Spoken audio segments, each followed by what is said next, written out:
আসসালামু আলাইকুম প্রিয় শিক্ষার্থী বন্ধুরা, আশা করি সকলেই ভালো আছো। ফোর্থ অ্যাসাইনমেন্টে তোমাদের স্বাগত জানাই। প্রথমেই সপ্তম শ্রেণীর ইংলিশ নিয়ে আলোচনা করব। ইউনিট এবং টাইটেল হচ্ছে English grammar and composition, class 7, tense, present perfect, past indefinite, future continuous, article, preposition. এখানে assignment rewrite the passage using correct form of verb in the bracket.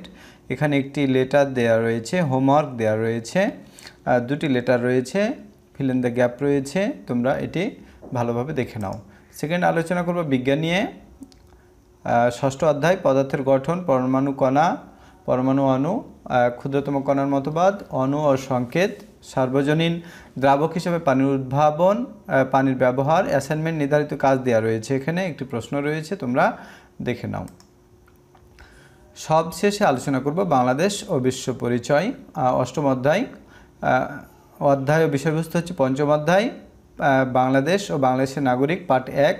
ষষ্ঠ অধ্যায় বাংলাদেশের নির্বাচন ব্যবস্থা, পার্ট 3, নির্বাচন কমিশন, নির্বাচনী এলাকা ও নির্বাচনী আচরণবিধি। এখানে দুটি প্রশ্ন দেওয়া রয়েছে, তোমরা দেখে নাও। তো আমার এই ভিডিওটি যদি ভালো লেগে থাকে তাহলে অবশ্যই সাবস্ক্রাইব করে নিও, কেননা সাবস্ক্রাইব করলে পরবর্তী অ্যাসাইনমেন্ট পেতে তোমার খুব সুবিধা হবে। তো আজকের মতো এখানে শেষ করছি, আবার কথা হবে, সে পর্যন্ত ভালো থেকো। আল্লাহ হাফেজ।